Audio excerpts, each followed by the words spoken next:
Welcome to tonight's Fireside Chat with Lyndon LaRouche for Thursday, August 18th. I will point out for those that knew her and knew of her that today would have been Amelia Boynton Robinson's either 111th birthday or 116th birthday, depending on whether you believed what she said about her birthday or what was actually on her birth certificate. We always used to joke about that because Amelia, according to her according to her driver's license, not her birth certificate, her driver's license, had been born in 1905. And so she died in 1915, just after, August 26th of 1915, of 2015. So we always used to joke with her about, the fact she was actually 110, and she'd say she wasn't, a day over 104. So those of you who know that she was the vice president of the Schiller Institute for over 25 years and was pivotal to Dr. Martin Luther King going to Selma, Alabama. He would not have gone there except for the work of Sam Boynton and Amelia Boynton, later Robinson. She remarried. They did the early work on voting rights, and they were down in Alabama. We're talking Dallas County, Alabama, in which they had been able to register about 8 people to vote over a period of 30 years due to the problems of segregation and the violence of the nature of Alabama. But in the early 1960s, as a result of her familiarity with Dr. King because of his pastoring the Montgomery, Alabama Ebenezer Church, she finally persuaded him to have, after some students came down to help first, he came in and worked from her office in Selma, Alabama, as did everybody else. And everybody either worked from Amelia's house or her office. And all sorts of people stayed there, from, the people who are unknown to you to people like Sammy Davis Jr., Dick Gregory. Marlon Brando was there once. President Johnson even went through there at one point. Her role was, of course, she was beaten and left for dead on the bridge, and she was sort of known as Andrew Young still says about her, the mother of the Selma movement. So just to commemorate that, it's relevant, and it's relevant particularly because she's always with us. She's always a center of our work. Helga used to refer to her as her mother. And it's important to understand and sometimes commemorate those things. Now, what we've got here, we're 3 weeks away from the 100th birthday of Lyndon LaRouche, and what we're doing is we're doing something in the course of this next 3 weeks, not to just prepare for some kind of general commemoration, though there's something important about that, but we want to illustrate what it is we're actually up to by reading to you the invitation. This may be tweaked some, edited a bit by the time you get it, but it's the fundamental idea of the conference that will be happening as part of our 100th year celebration of Lyndon LaRouche. So this is the conference invitation. It's called How to Inspire Humanity to Survive the Greatest Crisis in World History. So it says this: today we are all living through the most dangerous moment in all of known history. Thermonuclear war, unprecedented starvation and famine, and the rapid transmission of new species of diseases are all happening at once, encouraged by the Malthusian policies of a mad faction of the transatlantic elite. They engage in war after war, coup after coup, which, no matter how much they deny it, will lead to the deaths of billions of people through thermonuclear carnage, perhaps even in the short term. That will say can lead, not will lead. The smug Anglosphere proconsuls that called their unipolar world dictatorship and design the march of the democracy, assert their right to invade anyone's nation, quote, to save the planet, but howl and protest when, after the violent overthrow of the elected head of state in Ukraine in 2014, an 8-year war, and an ignoring of the UN-supported Minsk Accords, military action is taken by Russia. Not only are relations between Russia and U.S./NATO at an all-time low, but provocations with China are not far behind. The continent of Africa and nations in Asia and South America are told to choose between the contrived construct U.S.-NATO versus Russia-China, but actually that is simply the old colonialism in new clothes with labels like climate security and the autocracies versus the democracies. This view must be rejected in favor of establishing a new, inclusive world security and development architecture with an advanced World Health Platform, including food, water, and other health essentials, as the immediate area of cooperation. Now, instead of cooperation, nations are told that they have to take a moral stand in conflicts which they did not initiate, did not consent to, and cannot explain to their own population. This usually costs them in lives and fortune and is of no benefit to them. But the world has moved on from the unipolar dominance of 1990. 150 nations have embarked on an entirely different road, sometimes referred to as the Belt and Road Initiative, but actually a completely different orientation to establishing a harmony of interests, economic, scientific, and cultural, not a dictatorship of so-called democracies. The world is only now coming to realize 100 years after his birth how advanced the economic ideas and forecasts of Lyndon LaRouche have been over the past 50 years. From the August 15, 1971 decoupling of the U.S. dollar from the gold standard to his 4 economic laws of 2015 or 2016, whichever the year was, we have to correct that, LaRouche has provided solutions for each phase of the crisis of the past decades. The purpose of this conference is to deliberate upon and propose solutions based upon LaRouche's principles of physical economy that might still, even at this late date, rescue mankind from what might appear to be, but need not be, the road to self-destruction, even self-extinction. Okay, so that's and that'll be edited a bit and changed slightly. So when you finally get it, that's what it will say. Now, panels, titles. Panel 1. Then there are 2 panels each day. Startup time is probably going to be 10. It could be 9 though. So we have to get back to you on that. Don't remember, Elliot, if we talked about it. If we did, we can let people know. But panel 1. How to inspire humanity to survive the greatest crisis in world history. The keynote there will be done by Helga Zepp LaRouche, and other panelists are to be announced. Panel 2, defend the right to deliberate. Speak out against blacklists and the suppression of the search for truth. And that will, of course, feature various of the members of the blacklisted, which will include Harley Slanger and Diane Sayre, Helga Zepp LaRouche, Jason Ross. They're all parts of the blacklist, as well as other individuals who will be announced, but some of them you are aware generally have either spoken on our platforms before or are part of the Veterans Intelligence Professionals for Sanity. Panel 3, presenting the LaRouche Library.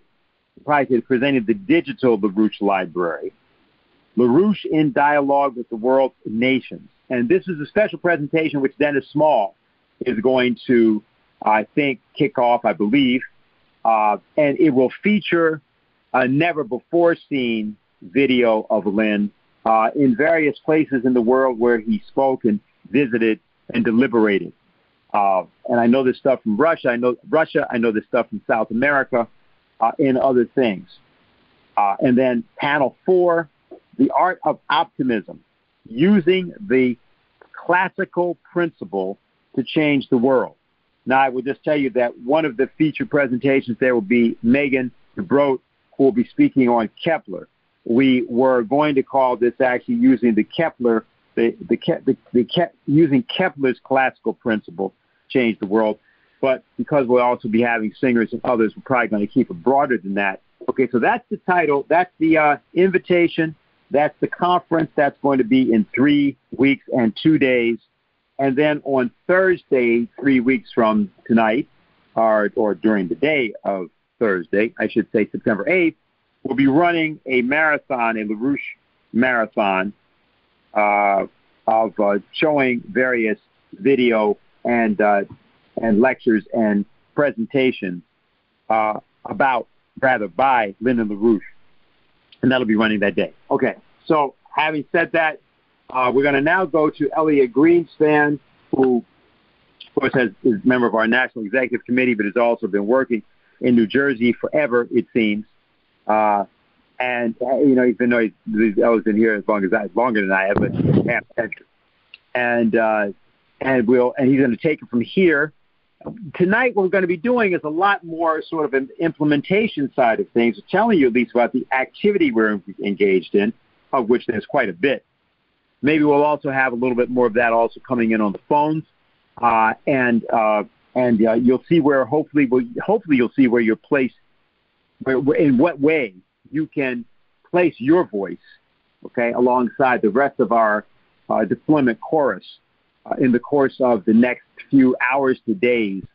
So let me let you go here now, and then in the course of the discussion period, if there's anything we've left out that somebody wants to make sure we include, please give us a call. Also, we'll take questions and so on. You'll be able to get into the queue by pressing star 6. So, thank you, Dennis. Can you hear me okay? Yeah, you're very clear. Okay. I appreciate the Jersey part, but I've only been here for 66 years. I spent 6 years in Bronx. Did you know that? I don't know if we ever discussed that. Covered. Yeah, I come from New York. He has the question: is the Bronx burning? Go ahead. Okay. I want to approach this. There's as Dennis is referencing, there's a good deal by way of initiative between now and the conference over these 3 weeks. And in the course of the evening between us, we will certainly go through this. But I want to situate it, as I indicated in the email that went out, that the title that I give to this fireside chat is LaRouche's Concept of Victory, in which each of these initiatives is of a manifestation and is advancing. But let me pose it this way.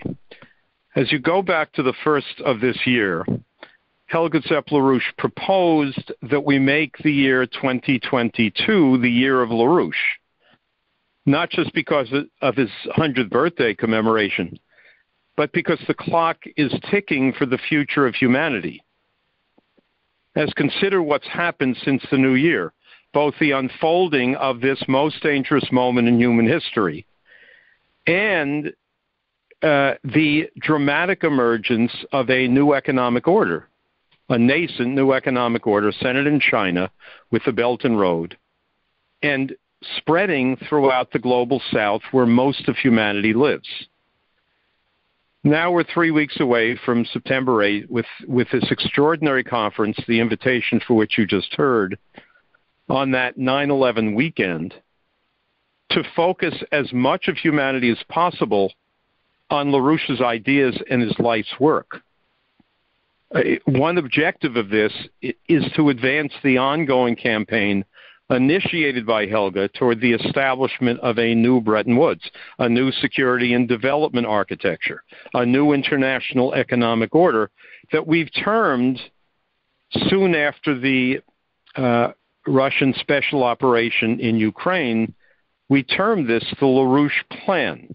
and elaborated that plan with a beautiful concluding section on what Ukraine could be if U.S. were to join Russia and China in particular in that situation. But such a new order must be based on LaRouche's science of physical economy. So that's what I want to begin to get at from a certain standpoint here. That is, we need citizens, we need patriots and leaders to focus on this, to organize for this, which means reflecting upon, assimilating a method of thinking and action which is required to bring this into realization. Might say to pursue happiness by using your talents toward the creation of a human future for mankind instead of hell. So from that standpoint, I want to focus on what LaRouche developed, what he called his concept of victory, and an immediately related strategy for victory. And Lynn was not about a good college try, about popularity, about looking good, a bella figura or something. He was about a certain concept of victory.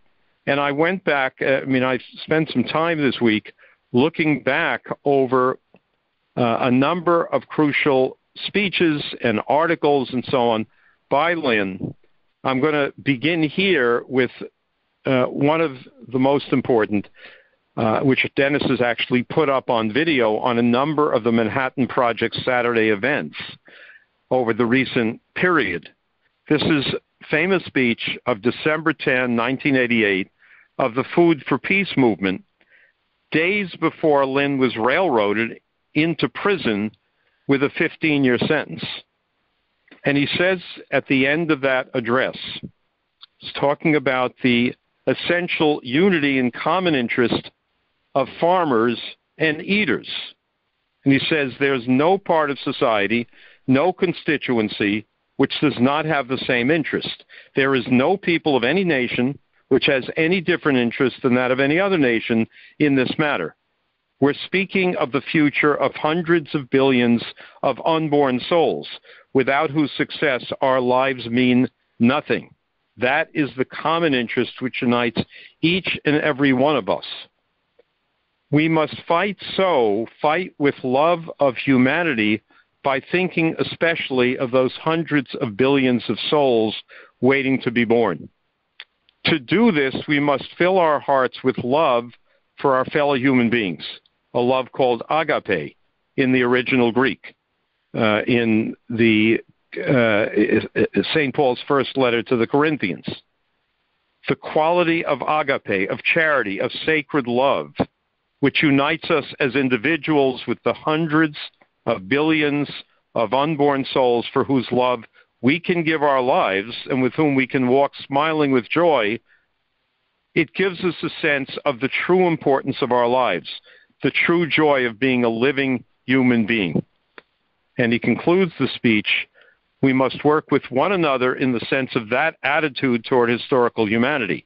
Humanity which is as a great family, which owes to its past generations and the present owes to its future generations. The love uniting that family is in the matter of works.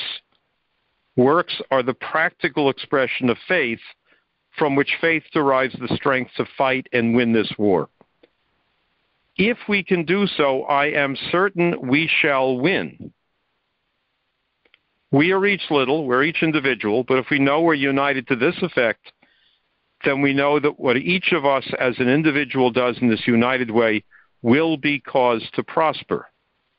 Thus, in this terrible moment of humanity, when civilization threatens to be removed from us, as we face the risk of losing civilization, we also have the possibility of heroic solution to this crisis, of becoming generations which in our time, faced with the cup of Gethsemane, accepted it and thus perpetuated in the imitation of Christ the cause of the salvation of future souls.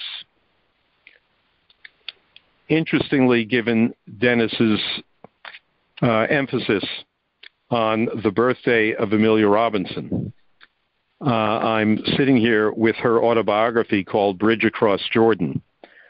In particular, because Lynn, this is now a couple of years later, Lynn in prison, January 1990, wrote something which became the introduction to Amelia's book.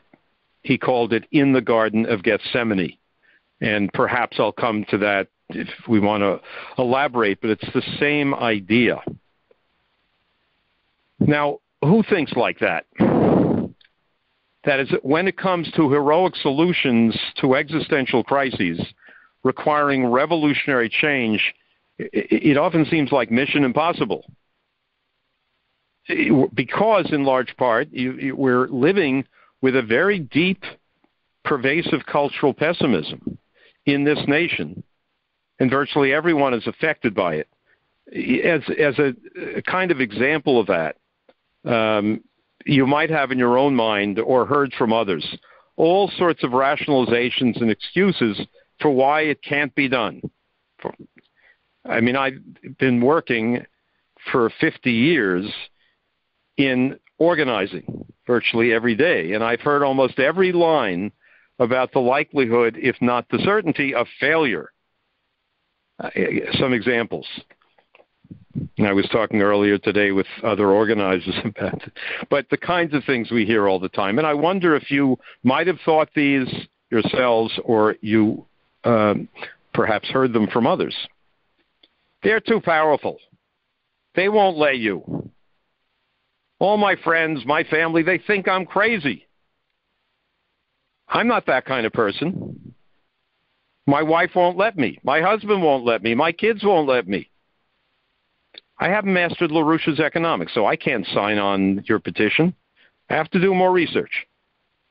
My stockbroker tells me I shouldn't. My dog ate my credit card.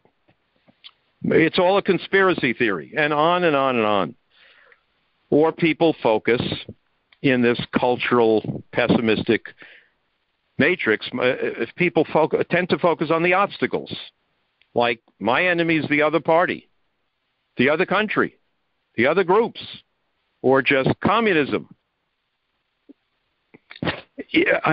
Thinking through what gives rise to this culture of pessimism, of defeatism, largely this is a function, in the case of Americans, go back to the post-war period, post-World War II period, the vicious assault against our humanity, against a truthful image of man as divinely sparked with reason, as in the image of God, but a vicious assault by the Congress for Cultural Freedom, or cultural fascism, which was dedicated and deployed by the oligarchy to destroy a classical culture based on a truthful Promethean image of man. As we used to be historically a nation dedicated to the idea of progress, to a better future for our children, our grandchildren. This was smashed with the shocks in the 60s, the JFK assassination, the others, MLK, RFK, the assault on our minds and our morality of the counterculture, the drug, rock, sex counterculture, the Vietnam War, the long, brutal, British-inspired colonial war in Vietnam, Prince Philip's Malthusian environmentalist demands for depopulation. Don't you know, man is just a beast? There are too many, using up our finite resources, causing climate change, and all the related lies over 50, 60 years. And the London Wall Street crushing of the Bretton Woods post-war system of development that FDR created, and what ensued as Lynn uniquely forecast and fought. When we, Dennis, myself, the generation, call us the boomer generation, when we met Lynn just over 50 years ago, he worked with our generation to go beyond psychoanalysis, as he put it, to overcome the predominant emotions of rage, fear, and elation of object possession, which were increasingly dominating our generation in large part a function of the assassinations, the injustices, the FBI operations, the war, and all the lures of money, Wall Street, etc. What he was getting at, working on, was to give us a pathway to escape the hell of what he termed psychosexual impotence afflicting many of us, and to develop a world historic capacity for leadership based on the human or humanist emotion of agape. There's an invitation, which you'll see on the Schiller site, presume on the TLO site, so an invitation to a webcast this Saturday, the title of which is A Tribute to the 75th Anniversary of Indian Independence. And Helga will be joined by, I believe, Harley Schlanger, Diane Sayre, I think Indian American Sam Petroda. But I reference it here because we can come back to this. But in that invitation, I think Dennis wrote this one as well, and he said, quoting Lynn from the 1995 hearings of the Schiller Institute on Justice Department misconduct in a series of cases, and relevantly for our discussion, in the LaRouche case. And Lynn said, quote, a number of the students who participated in my classes became associated with me, and out of this association came the birth of a nascent political organization, as much as a philosophical organization as political. Our essential commitment was to third world issues and related issues. That is, economic justice for what is called the third world is essential for a just society for all nations. I became particularly attached to this during military service overseas in India, where I saw what colonialism does to people, and that if we allow the circumstances to prevail that I saw in the third world, we will bring upon ourselves some kind of disaster, either war or something comparable down the line. And that was central to our commitment as an association. So this is the founding principle and mission orientation and intention and commitment of Lyndon LaRouche in creating this association in the mid-'60s, early 70s, when I met him, so on and so forth. But it's, again, the same principle. It's agape. It's love of justice for humanity. It's love of truth, love of God, love of humanity in the image of God. When Lynn organized a new youth movement about 30 years after that, beginning around the year 2000, he concentrated on an educational focus to develop the cognitive power of this young generation, working through original discoveries of, among others, Johann Sebastian Bach, Johannes Kepler, later Alexander Hamilton, such that a new generation of co-thinkers, not followers, but co-thinkers, could assimilate such a method of discovery of universal principle. Now, we're 3 weeks from September 8th. Dennis has described already the shape of that weekend, 8th, 10th, 11th. And we are in that run-up over these several weeks. We're urging everyone to study Lyndon LaRouche, to get to know him better. I mean, the audience on the Fireside chat is, I'm sure, people who have been studying Lynn for decades and hopefully have read and seen virtually everything, or other people who may have just met us who have not who've not enjoyed this extraordinary body of work. Extraordinarily important body of work. But get the first volume of his collected works from the LaRouche Legacy Foundation with the focus on his economic scientific discovery, or get one of the hundreds of, or if not thousands, of major EIR articles and study it. I do it regularly as an EIR addict since EIR began January of 1974. Such articles are in every edition.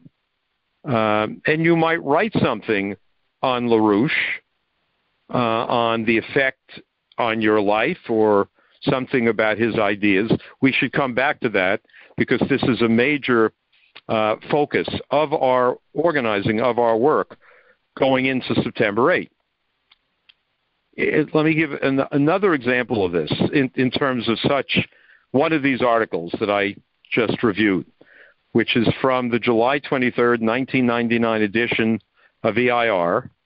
And I would just say parenthetically, the EIR search engine on LaRouchePub.com is an amazing resource on this. The article is called Prometheus in Europe. And here is how Lynn begins it. Quote, "The USA will not be capable of choosing those decisions on which its survival now depends, unless there is now a rapidly renewed influence of classical thinking. This renewal must occur within a citizenry which had become predominantly disastrously illiterate and often wildly irrational, even relative to the standards of 25 years ago. The strategic purpose of the present, like related earlier reports, is to prompt those who are able to educate broader circles among their fellow citizens. Their task, like that of EIR, is to communicate ideas which must become influential if this nation is to outlive the presently accelerating global crisis." And he references the method of Renaissance historically, which is what he's catalyzing, and for victory, any such victory on economic policy, on scientific progress, on cultural transformation, it must be accompanied by such a classical cultural renaissance. Think of the 15th century, for example, and the generation of the modern nation state in France and in England coming off the historic breakthrough from Dante through Nicholas of Cusa. But he says in here that the ignorance which must be overcome within our population is typified by present-day widely and strongly held but destructive popular prejudices. The proven method from those cited and other notable cases of cultural renaissances from history is the method which EIR is applying to this work today. And he develops in a section entitled How Citizens Fool Themselves, the problem which is you've got a citizenry which is mired in the prevailing assumptions which operate inside their minds, imposed by a satanic oligarchy, a Zeusian oligarchy. He says most politics, cheap political tricks, for example, function on the basis of exploiting most people's customary blind faith in those assumptions. But what happens, for reasons we can go into, what happens is that such axiomatic assumptions which guide people's beliefs and actions break down as economic breakdown occurs, the kind of historic process which we are again going through now, except this is the big one, because this is not a cyclical economic breakdown or something. This is the end of that system, which has been there from 1945 or 1971. And what happens at that point is people, you get to a better level, but absolutely not adequate, where people may conceptualize new ideas which are more appropriate to the changed conditions. But the key in this situation, which is what I'm getting at, why I'm citing this, is that you develop a quality of leadership, of effective leaders, and a citizenry capable of self-governing, as the Founding Fathers mandated. And this is that you get to that where people think through the means by which effective competent new axioms come about. And he says these are the kinds of thinkers from which the world in any time obtains its greatest poets and scientists, and also the best qualified political leaders. This represents the quality of leadership indispensable for a time of great crisis. And he proceeds, I just reference one more thing from this article, but clearly what I'm getting at, is the importance of you going to the ER search engine, finding this article among others, there are many, and working through it so that we can get to real politics, as he puts it, the nature of man. And this goes to the Prometheus in the title of the article, where what he's developing is universal principle exemplified by Prometheus, who, as you may know, steals the gift of fire from Zeus and the pagan Olympian gods to make this fire and other forbidden arts and technologies knowable to mankind, to give mankind access to their humanity, which is their creativity. But what Zeus does in doing so and stealing that gift and accessing it to mankind is a great, great crime in the eyes of Zeus and the Olympian oligarchy, because their perpetual power, their intention to be in power forever, depends upon denying creativity and discovery to humanity. The word Prometheus, I believe, can be translated as foresight or foreknowledge, which foresight, which gift impels him and Promethean leaders throughout history to act for mankind out of agape.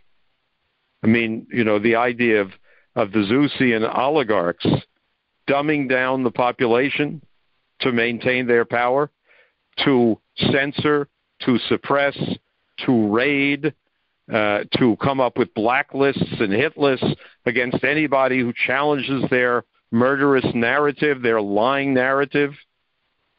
I think what we see in Aeschylus's poem on Prometheus sounds familiar in terms of what the bastards continue to attempt to do now.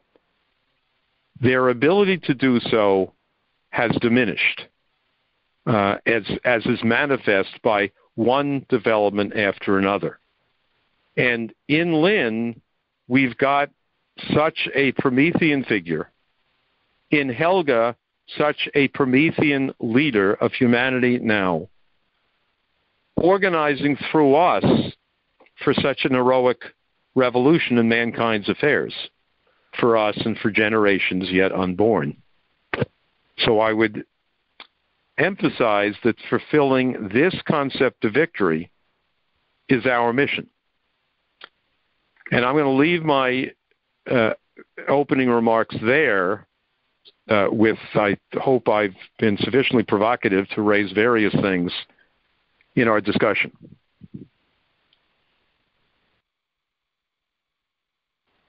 Okay, so we open up the queue, press *6 to get in the queue. There are multiple initiatives, and I think as we're letting people get in the queue, Elliot, you might want to say something about the letter to Congress. Sure. Committee. Yep. Some of those things, just to lay them as people begin to get involved in questions. Well, that's the one I was going to start with because it unfolded in the course of today. On Capitol Hill today, this is somewhat significant advance, given how bad the United States Congress, this bipartisan virtual tyranny is for years now.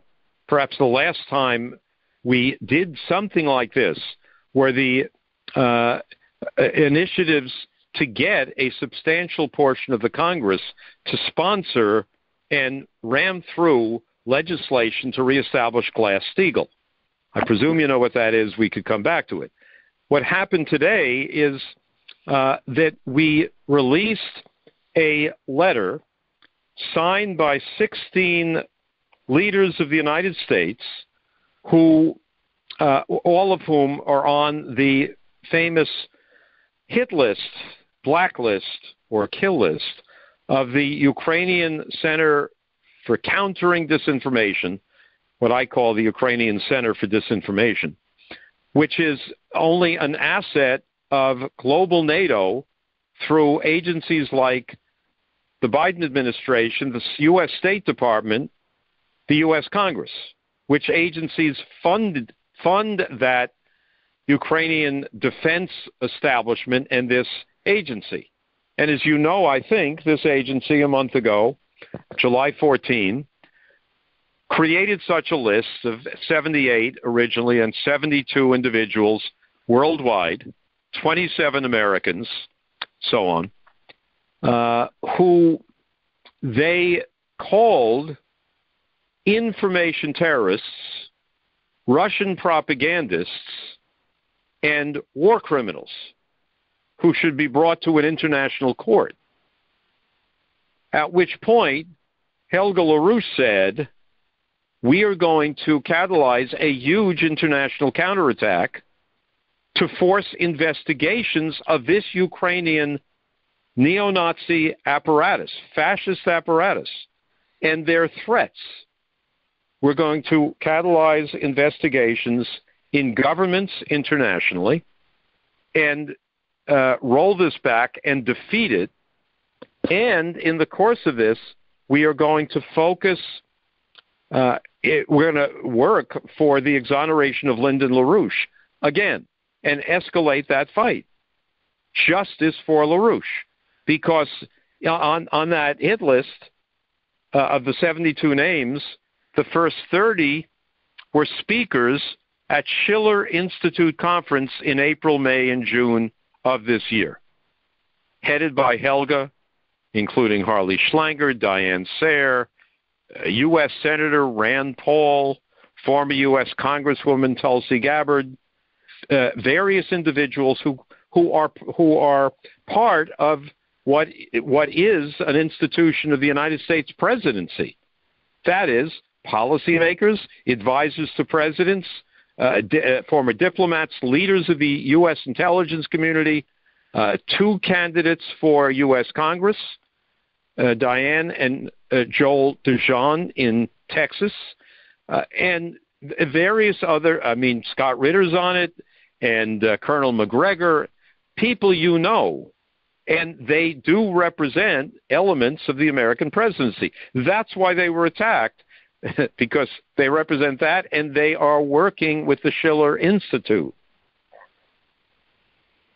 Okay, so we have experienced over these several weeks a rather extraordinary mobilization. For example, in a few hours, Friday morning in Denmark, the Danish Parliament will have a formal official hearing with a parliamentarian posing the essential questions about this to the foreign minister of Denmark, which, like most of Europe, fell head over heels into this global NATO insanity, which can lead to nuclear war. You had similar developments in Germany, very importantly in India, building in Mexico, in Italy, New Zealand, and we are opening up this flank, as I'm describing, in the United States Congress. We delivered the letter of these signed by these 16 prominent Americans who are on the list, joining with us, demanding that the relevant committees of the Senate and the House investigate the use of taxpayers' money to finance these overt threats to the right to free speech and the personal security of U.S. citizens. You may remember Scott Ritter calling for something along these lines, given that his constitutional rights were jeopardized, and he cited the case of Senator Rand Paul and of LaRouche candidate Diane Sayre in New York to the same effect. You will see on the Schiller and LaRouche organization websites the letter that we've released to the Congress with this request, the signatories, so on. And our request there is that each of you look at the list of members of these committees, which in each house are foreign affairs or foreign relations, in the judiciary committees and the intelligence committees, and that you contact your congressman accordingly to back up this demand on the Congress. So, Dennis, that's the one thing for today, and the one other thing immediately, though there's plenty more to go through. Actually, two other things I would stress. Saturday, this Schiller Institute event featuring Helga, tribute to the 75th anniversary of the independence of the great nation of India. 2 o'clock Saturday, the Manhattan Project event. And then you may know that Diane Sayre has just released a campaign statement which is entitled, "Stop the City of London's and Wall Street's Fascist Coup. Russia, China, India, and the farmers and truckers of the world are your allies." Instead of going through it in any detail, it's available on her website. It'll be widely available over the next days.